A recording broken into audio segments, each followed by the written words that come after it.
최근 김지민과의 열애 사실을 인정하며 많은 이들의 축하를 받고 있는 개그맨 김준호에 대한 과거 미담이 화제입니다.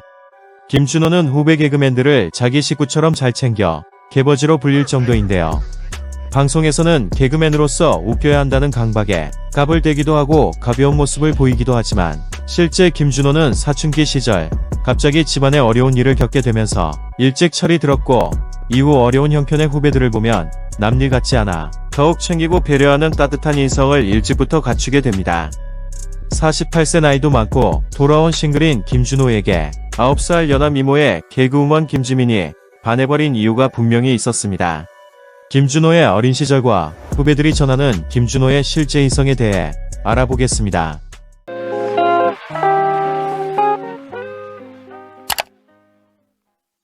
김준호는 부유한 어린 시절을 보냈습니다.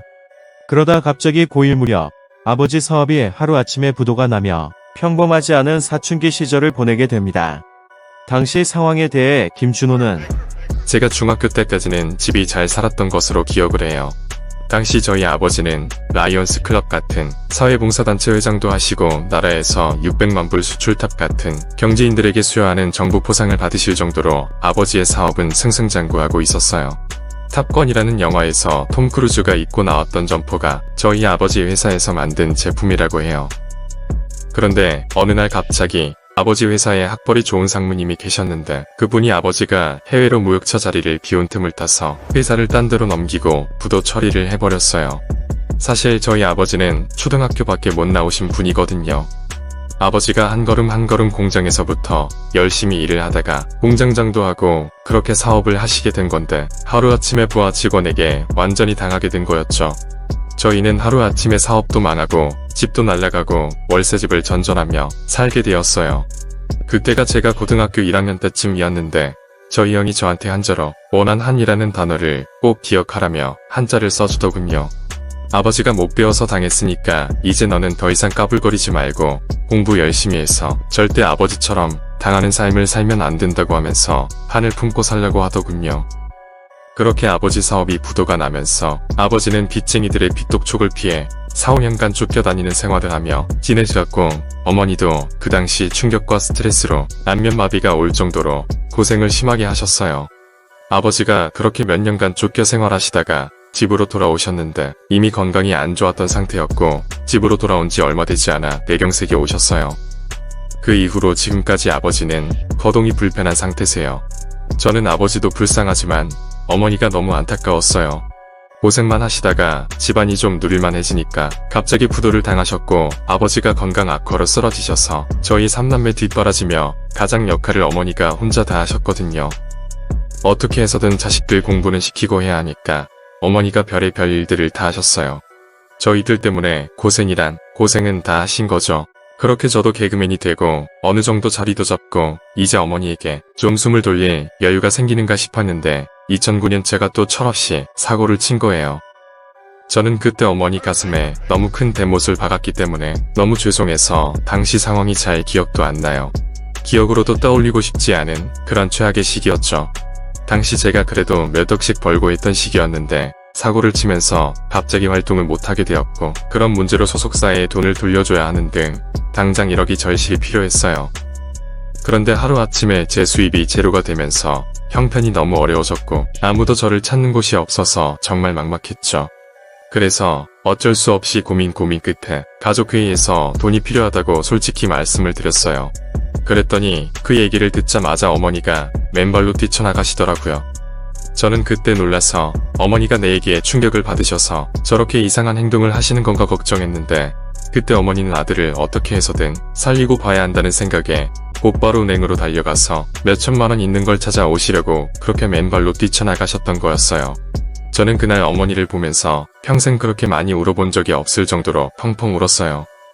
라며 집안을 일으키랴, 아버지 병수발을 드시랴, 자식들 공부시키랴, 온갖 고생이란 고생은 다 하신 어머니에게 또 한 번 실망을 안겨드려 자식된 도리로 너무 죄송하고 애틋한 마음을 고백했습니다. 김준호의 어머니는 사업 부도 당시 충격으로 생겼던 안면마비 증세가 지금까지 여전히 남아있을 정도로 심한 마음고생을 하며 모진 풍파를 헤쳐 오셨다고 합니다. 또한 김준호는 과거 남자의 자격 촬영 중 폐암 말기 판정을 받은 한환우와 그의 가족들과의 대화 중 뇌경색으로 쓰러져 오랜 기간 병석에 계신 아버지를 떠올리며 눈물을 펑펑 쏟았습니다. 당시 김준호는 아버지가 쓰러지고 난 후에야 사랑한다는 말을 하기 시작했다며 가슴 아픈 고백을 했습니다. 그렇게 사춘기 시절 한꺼번에 닥친 아픈 가정사로 일찍 철이 들게 된 김준호는 이후 개그맨 선배로서 형편이 어려운 후배들을 가족처럼 챙기면서 자연스럽게 개그맨 후배들의 개버지이자 미담 제조기라는 별명을 얻게 되었습니다. 박나래는 김준호 소속사에서 13년간 함께 동고동락했다며 종종 김준호 관련 에피소드를 방송에서 공개했습니다. 준호 선배는 개그맨 후배들의 정신적인 지주이자 개그계의 아버지예요. 후배들이 김준호 선배를 정말 많이 의지해요. 저도 예전에 무명 시절이 정말 길었었거든요. 무명이 너무 기니까 어떻게든 떠보려고 눈앞 트임에 얼굴 돌려깎기 수술도 하고 하다 못해 굿도 해보고 정말 별별 노력을 다하던 시절이었어요. 그날도 성형수술을 받고 한 달 정도 집에 누워만 있었는데 갑자기 회사에서 전화가 와서 대전에 한 학교의 행사가 잡혔으니 나와야 한다는 거예요. 제가 그때 인지도도 없을 때였는데 갑자기 MC를 보라고 해서 좀 이상하긴 했었죠. 아무튼 그렇게 저랑 김준호 선배랑 김지민 언니랑 같이 행사에 갔었어요.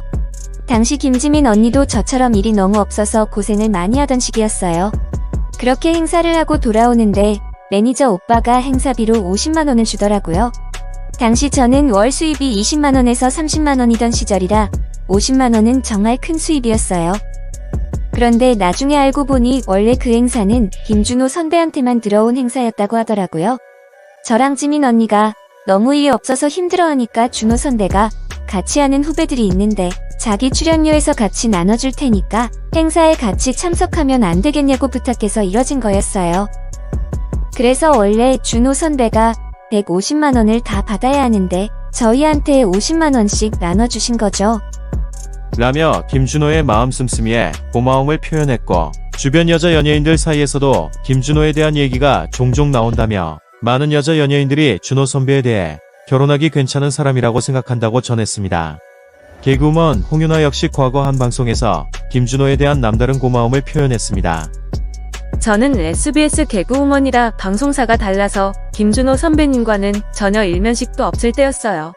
당시 SBS 간판 개그 프로그램이었던 우차사가 폐지되면서 SBS 공채 개그맨들은 갑자기 실업자가 되고 정말 형편이 어려운 시기였죠. 그렇게 한 1년 동안 수입이 전혀 없어서 막막했을 때 저희 개그맨 5명이서 닭발을 먹으러 갔어요. 그런데 다들 돈이 너무 없다 보니 있는 돈 다 모아보자고 해서 몇천 원씩 각자 가지고 있던 돈들을 다 모아 겨우 닭발 1인분을 시킬 정도의 금액이 만들어지더라고요. 5명이서 그거라도 먹자고 해서 닭발집에 가서 천천히 아껴 먹고 있는데 저쪽 테이블에 김준호 선배님이 앉아 계시더라고요. 저희는 SBS 개그맨들이라 선배님이 저희를 모르실 것 같아서 인사를 드리러 가야 하나 망설였어요.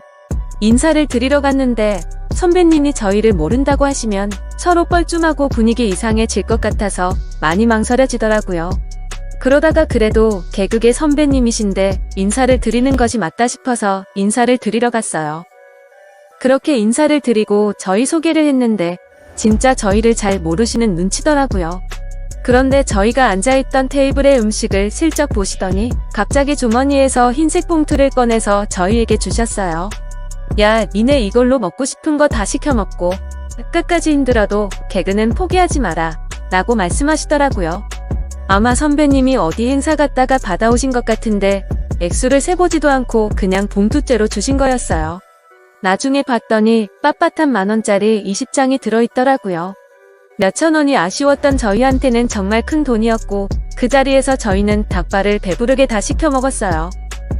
그렇게 처음 김준호 선배님을 만났을 때부터 잘 모르는 후배들에게도 신경을 써주는 걸 보면서 이분은 정말 인간적으로 좋은 선배님이라는 생각에 존경하는 마음을 가지게 됐고 나중에 선배님이 하시는 소속사에 들어가게 됐을 때도 저는 계약서는 아예 읽어보지도 않고 사인을 했어요. 몇 대 몇 이익 분배라거나 계약 조건 등 원래 다 따지고 사인을 해야 하는 게 맞지만 저는 김준호 선배님을 믿었기 때문에 사실상 김준호라는 사람만 보고 계약을 맺은 것이었죠. 라며 김준호 선배를 믿고 의지하게 된 배경을 설명했습니다. 이후로도 홍윤화는 김준호의 남다른 사려 깊음에 감동을 한 적이 있다며 에피소드를 공개했습니다. 김준호 선배님이 KBS 출신이다 보니 회사의 개그맨들이 거의 대부분 KBS 개그맨들이었어요. 저만 SBS 출신이라 초창기엔 혼자서 좀 뻘쭘하고 어색하고 그런 게 있었어요. 그렇게 회식을 하면 저 혼자 맨 끝에 앉아 동료들과 잘 섞이지 못하고 외로웠는데 그럴 때마다 준호 선배님이 제 옆에 오셔서 챙겨주시고 뻘쭘하지 않게 많이 배려를 해주셨어요. 라며 김준호의 사려 깊은 마음에 감동을 했던 에피소드를 공개했습니다. 이 밖에도 김준호의 마음 씀씀이 미담은 여러 곳에서 터져 나왔습니다. 2017년 개그우먼 최서인이 난소암 투병 끝에 하늘나라로 갔는데 당시 최서인의 아버지가 딸을 대신해 김준호에 대한 고마운 마음을 전했습니다. 개그맨들이 정이 끈끈한 것 같습니다. 딸이 첫 수술을 받고 병실에 있으면서 많은 개그맨 분들이 도움을 주셨어요. 특히 김준호와 김준현이 조용히 병원비에 보태라며 거금의 돈을 맡기고 가셨어요. 깊은 감사의 말씀을 전하고 싶습니다. 라며 김준호가 후배 암투병을 위해 몰래 거액의 수술비를 보태준 사실을 공개했고, 개그맨 홍인규 역시 자신이 어려운 형편상 8년 사귄 아내와 결혼식도 못 올리고 동거를 하며 지내던 시절 김준호 때문에 제대로 된 결혼식을 할 수 있게 된 사연을 고백했습니다. 과거 홍인규는 준호 형님이 저희가 결혼식도 못하고 사는 걸 안타까워하셨어요. 그래서 형님이 네가 그나마 조금이라도 인지도가 있을 때 결혼식을 올려야 한다며 결혼식 협찬을 대신 받아주겠다고 하셨고, 그렇게 저희는 코너가 방송되는 동안 결혼식을 올리는 조건으로 보름 만에 결혼식을 올릴 수 있게 되었어요. 라며 김준호 선배가 아니었으면 자신들은 결혼식도 못 올리고 여전히 살고 있을 것이라며 감사한 마음을 전했습니다. 특히 2015년 김준호는 자신이 공동대표 형식으로 운영하던 엔터테인먼트 회사가 파트너의 자금 횡령 잠적으로 큰 위기를 겪게 되었는데, 이때 자신도 경제적으로 힘든 상황이었지만 출연료를 지급받지 못하는 소속사 후배들에게 피해를 주지 않기 위해 법적인 책임이 없음에도 불구하고 자신의 사비를 털어 후배들에게 출연료를 지급하는 등 남다른 행보를 보였습니다. 김준호와 단국대 연극영화과 학창시절을 함께 보낸 배우 유지태 역시 과거 1박 2일과 무릎팍 도사 등에 출연해 대학 시절 김준호에게 빌붙었던 사연을 전하며 간접적으로 김준호의 인간 됨됨이를 소개한 적이 있습니다. 당시 유지태는 대학이 천안에 있었는데 저희 집 형편이 좋지 못해서 자취방을 구할 수가 없었어요. 그렇게 저는 친구들 집을 전전에 살았고, 그래서 당시 제 별명이 메뚜기였죠. 그때 김준호 집에 TV를 싸들고 찾아가 나 이 집에서 살게 해줘 하고 들어가 1년을 공짜로 살았어요. 라며 김준호와 1년간 대학 시절 동거했던 에피소드를 공개했는데, 당시 김준호 역시 집안이 망해서 어머니 혼자 고생하고 있을 시기라 없는 형편이었지만 김준호는 그 누구보다 어려운 사람들의 서러움과 막막함을 잘 알고 있기 때문에 그렇게 힘든 시절 자기보다 더 형편이 안 좋아 방도 못 구하는 유지태를 배려해 무려 1년 동안이나 함께 생활을 하도록 챙긴 것이죠. 어렸을 때부터 우여곡절 풍파는 많았지만 성품이 좋아 늘 주변에 사람이 많았던 김준호가 이제는 똑소리 나는 김지민과 함께 결혼까지 골인해서 행복하게 사는 모습을 보여주면 좋겠습니다.